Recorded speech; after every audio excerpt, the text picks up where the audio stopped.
We're joined now by former senior advisor to President Obama, Valerie Jarrett. She's attended 2 presidential inaugurations. Valerie, good morning. Thanks for being with us.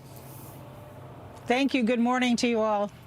This is certainly going to be a very different inauguration given COVID and the security precautions. Do you have any concerns about safety at the Capitol for the inauguration? I had the opportunity, Anthony, to work with the Secret Service for all 8 years of President Obama and Vice President Biden's term, and there are no more professional, competent men and women that I know. So I'm confident that they will do everything possible to keep people safe. Conspicuously absent at this inauguration will be the outgoing president. It's the first time an outgoing president has skipped an inauguration in 152 years. What sort of message do you think that sends to the world? Well, Anthony, there's been nothing conventional about this president since day one, and so I don't think it should come as any surprise to anyone that he would also not continue with the tradition of showing this smooth transition of power. As you know, he didn't cooperate early on with the transition. He has yet to acknowledge that Joe Biden will be the next president, and so it's really no surprise. And I think what's refreshing, though, is that in one day we will have new leadership in America, and that's a reason for the rest of the world, particularly our allies around the world, to be overjoyed. But Valerie, how important, though, do you think are those traditions? I remember very vividly when Michelle and Barack Obama stood outside the White House and welcomed the Trumps. And listen, there doesn't seem to be any love lost between those two families at the time because Donald Trump had said some very nasty things about Barack Obama. Michelle Obama wrote in her book about how she felt that, you know, her family was in danger because of Donald Trump. But yet they welcomed them very graciously to the White House at that time. How important are these traditions for Americans to see that it can be peaceful and should be peaceful? Yeah, it's a good question, Gayle. I was actually there that day, and It was excruciatingly painful.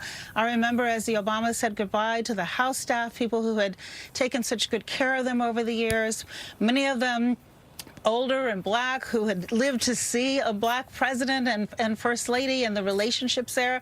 And I saw how incredibly gracious President and Mrs. Obama were to the Trumps. And you're right, they weren't at all happy about the occasion, but they rose to the occasion.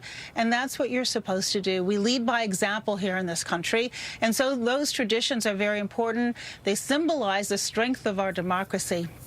But we will move on, and I think beginning midday tomorrow, you'll see a whole new tone from our new president and vice president. Where do you stand on the question of to impeach or not to impeach? You know, there are some people that are saying, goodbye, good riddance, let the healing begin, let's all move on. And others say, no, no, no, not so fast. People should be held accountable, and by people I mean Donald Trump.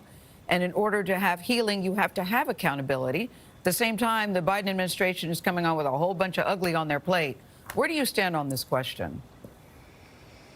Well, what's good about the Biden administration is its ability to multitask. And I think what President-elect Biden has said is he's going to focus on the American people, tackling the COVID, rebuilding our economy, reversing many of the deleterious actions that President Trump took, including the Muslim ban, giving certainty to the dreamers, rejoining the climate accord, rejoining the World Health Organization, putting science back in our efforts. And so he will move forward on that effort. And then I think it's up to the Senate to decide when they move forward with this trial. And I think it's not just about holding President Trump accountable for inciting a riot in an attempt to overthrow our government and the smooth transition of power, but it's also a message to everyone who follows in his footsteps about what is acceptable behavior and what is not. At the same time, Valerie, it can be a very disruptive and very divisive event at the beginning of an administration which is trying to get off on a strong foot and deal with an escalating COVID crisis. So there's a delicate balance there, no, right? Well, of course there is a delicate balance, and I think it's going to be up to the leadership in the Senate to make sure, for example, Anthony, that President Biden's Cabinet has confirmed that needs to happen swiftly, given the magnitude of the challenges that we're facing, and at the same time as they're conducting a trial. They will have to do 2 things at once, and it is a very challenging time, but the House has already moved forward with its impeachment, and so it will be up to the Senate to have a trial, and they would hopefully do it as expeditiously but as thoroughly and as transparently as possible, because the American people will be watching. the American people, the world is going to be watching, as you know, and history is going to be made with Kamala Harris and Chief Justice Sonia Sotomayor, who's going to be giving her the oath. Justice Sotomayor is going to be holding the Bible when Kamala Harris takes the oath. That's going to be quite a sight to see.